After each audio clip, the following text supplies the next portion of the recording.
ನನ್ನ ಈ ಖಾತಾ ನನ್ನ ಹಕ್ಕು, ಮನೆ ಬಾಗಿಲಿಗೆ ಈ ಖಾತಾಗೆ ಮೊದಲ ದಿನವೇ ಸಿಕ್ತು ಭರ್ಜರಿ ರೆಸ್ಪಾನ್ಸ್. ನನ್ನ ಈ ಖಾತಾ ನನ್ನ ಹಕ್ಕು, ಮನೆ ಬಾಗಿಲಿಗೆ ಈ ಖಾತಾ ಸರ್ಕಾರದ 6ನೇ ಗ್ಯಾರಂಟಿ. ಈ ಖಾತಾಗೆ ಮೊದಲ ದಿನವೇ ಸಿಕ್ತು ಭರ್ಜರಿ ರೆಸ್ಪಾನ್ಸ್. ಮಹತ್ವಾಕಾಂಕ್ಷಿ ಯೋಜನೆಗೆ ಸಿಕ್ತು ಬೂಸ್ಟರ್ ಡೋಸ್. ನಿನ್ನೆ ಡಿಸಿಎಂ ಡಿಕೆಶಿ ಅಧಿಕೃತವಾಗಿ ಚಾಲನೆ ನೀಡಿದ್ರು. ನಿನ್ನೆ ಒಂದೇ ದಿನ 1242 ಅರ್ಜಿಗಳು ಸ್ಥಳದಲ್ಲೇ ವಿಲೇವಾರಿ. ಕೇವಲ 24 ಗಂಟೆಯಲ್ಲಿ 2939 ಅರ್ಜಿಗಳು ಸ್ವೀಕಾರ. ಬಾಕಿ 1697 ಅರ್ಜಿಗಳ ವಿಲೇವಾರಿಗೆ ಕಾಲಮಿತಿ ಫಿಕ್ಸ್. ಪ್ರತಿ ಶನಿವಾರ B2A ಖಾತಾ ಅಭಿಯಾನ ನಡೆಯುತ್ತೆ. ರಾಜ್ಯ ಸರ್ಕಾರದ 6ನೇ ಭೂ ಗ್ಯಾರಂಟಿಗೆ ಈಗ ಜನರು ಫಿದಾ ಆಗಿದ್ದಾರೆ. ನನ್ನ ಈ ಖಾತಾ ನನ್ನ ಹಕ್ಕು, ಮನೆ ಬಾಗಿಲಿಗೆ ಈ ಖಾತಾ. ಈ ಖಾತಾಗೆ ಮೊದಲ ದಿನವೇ ಈಗ ಭರ್ಜರಿ ರೆಸ್ಪಾನ್ಸ್ ಸಿಗ್ತಾ ಇದೆ. ಮಹತ್ವಾಕಾಂಕ್ಷಿ ಯೋಜನೆಗೆ ಈ ಬೂಸ್ಟರ್ ಡೋಸ್ ಸಿಕ್ಕಿದೆ. ನಿನ್ನೆ ಡಿಸಿಎಂ ಡಿಕೆ ಶಿವಕುಮಾರ್ ಅವರು ಅಧಿಕೃತವಾಗಿ ಚಾಲನೆಯನ್ನು ನೀಡಿದ್ರು. ಏನು ಈ ಯೋಜನೆ ಇದೆ, ಮಹತ್ವಾಕಾಂಕ್ಷಿ ಯೋಜನೆ ಜೊತೆಗೆ ಸರ್ಕಾರದ 6ನೇ ಗ್ಯಾರಂಟಿ ಇದು.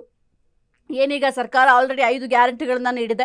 ಅದೇ ರೀತಿ ಈಗ 6ನೇ ಗ್ಯಾರಂಟಿಯನ್ನು ಕೂಡ ಘೋಷಣೆ ಮಾಡಿದೆ. ಅದರ ಜೊತೆಗೆ ಈಗ ನಿನ್ನೆ ಡಿಸಿಎಂ ಡಿಕೆ ಶಿವಕುಮಾರ್ ಅವರು ಈ 6ನೇ ಗ್ಯಾರಂಟಿಗೆ ಅಧಿಕೃತವಾಗಿ ಚಾಲನೆ ಕೂಡ ನೀಡಿದ್ರು. ಅಧಿಕೃತವಾಗಿ ಚಾಲನೆ ನೀಡಿದ ಮೊದಲ ದಿನವೇ ಇಷ್ಟರ ಮಟ್ಟಿಗೆ ರೆಸ್ಪಾನ್ಸ್ ಸಿಕ್ಕಿದೆ. ನಿನ್ನೆ ಒಂದೇ ದಿನ 1242 ಅರ್ಜಿಗಳು ಸ್ಥಳದಲ್ಲೇ ವಿಲೇವಾರಿ ಮಾಡಲಾಗಿದೆ. ಈ ಖಾತಾ ಅನ್ನೋದೇ ಬಹುದೊಡ್ಡ ತಲೆಬಿಸಿಯಾಗಿತ್ತು. ಸದ್ಯಕ್ಕೆ ಈ ಸಮಸ್ಯೆ ಬಗೆಹರಿಯುವ ಲಕ್ಷಣಗಳು ಕಾಣ್ತಾ ಇದೆ. ಯಾಕೆಂತಂದ್ರೆ ಈಗ ಒಂದೇ ದಿನದಲ್ಲಿ ಇಷ್ಟು ಅರ್ಜಿಗಳು ಸ್ವೀಕಾರ ಆಗಿದ್ದಾವೆ, ಜೊತೆಗೆ ಸ್ಥಳದಲ್ಲೇ ವಿಲೇವಾರಿ ಆಗಿದೆ ಅಂತಂದ್ರೆ ಇನ್ನು ಏನು ಈ ಖಾತಾ ಪಡ್ಕೊಳ್ಳಿಕ್ಕೆ ಮಾಡಬೇಕಾಗದಂಥ ಸರ್ಕಸ್ ಕೂಡ ಈಗ ಸ್ವಲ್ಪ ಮಟ್ಟಿಗೆ ಕಡಿಮೆ ಆದಂತಾಗುತ್ತೆ.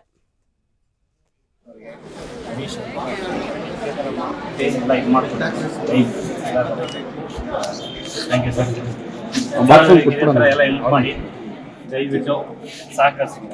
ನಮಸ್ತೆ. ನಮ್ಮ ಲೀಡರ್ ಬೆಂಗಳೂರು ನಾರ್ತ್ ಅವರಿಂದ ಈ ಖಾತೆ ಅಧ್ಯಯನದಲ್ಲಿ ನನಗೆ ದಾಸರಳ್ಳಿ ವಾರ್ಡಲ್ಲಿ ಖಾತೆ ಚೇಂಜ್ ಮಾಡ್ಕೊಂಡಿದ್ದಾರೆ. ನಾಗವೇಣಿ ಮೇಡಮ್ ಮತ್ತು ಸಂಗಡಿ ದಾಸರಳ್ಳಿ ವಾರ್ಡ್ ಅವರಿಗೆ ಮತ್ತು ಕೇಶವರ್ಕರ್ ಮಹೇಶ್ ಅವರಿಗೆ ಹರೀಶ್ ಅವ್ರಿಗೆ ಎಲ್ಲರಿಗೂ ಒಳ್ಳೇದಾಗಿ ಇದೇ ಥರ ಮಾಡ್ಕೊಂಡು ಎಲ್ಲ ಇದು ಮಾಡ್ಕೊಂಡು ಮೇಡಮ್ ಎಲ್ಲರೂ ಕೇಳ್ತೀನಿ. Thank you sir. ಎಲ್ಲ ಹೆಲ್ಪ್ ಮಾಡಿ ದಯವಿಟ್ಟು ಸಹಕರಿಸಿ. ನಿನ್ನೆ ಒಂದೇ ದಿನ 1242 ಅರ್ಜಿಗಳು ಸ್ಥಳದಲ್ಲೇ ವಿಲೇವಾರಿ ಆಗಿದ್ದಾವೆ. ಕೇವಲ 24 ಗಂಟೆಯಲ್ಲಿ 2939 ಅರ್ಜಿಗಳು ಸ್ವೀಕಾರ ಆಗಿದೆ. ಬಾಕಿ 1697 ಅರ್ಜಿಗಳ ವಿಲೇವಾರಿಗೆ ಕಾಲಮಿತಿಯನ್ನು ಫಿಕ್ಸ್ ಮಾಡಲಾಗಿದೆ.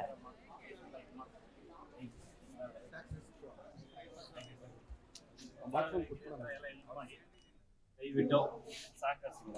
ನಮಸ್ತೆ.